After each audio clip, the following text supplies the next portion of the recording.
Hi! In front of me is Nokia 5310 and today I would like to show you how you can set up an alarm clock on this device. First of all, go into menu. Now you need to find clock and pick one of those alarms, like that one. Then select edit.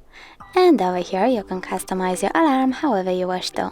For example, you can set up an hour, pick days of the week by clicking on the right button over here and selecting the ones that you want to set up. Then click done by tapping on the right button. And now you can label your alarm however you wish to over here. Then scroll down again and pick alarm tone.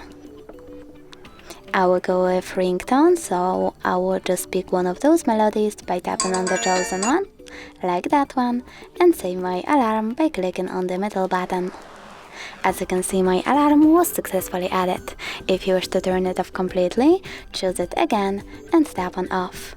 If you wish to turn it back on, just select on. If you wish to edit your alarm, just go into it and tap on edit. Then save your changes by tapping on the middle button. Thanks so much for watching. If you enjoyed this video, leave a like, comment and definitely subscribe. Bye!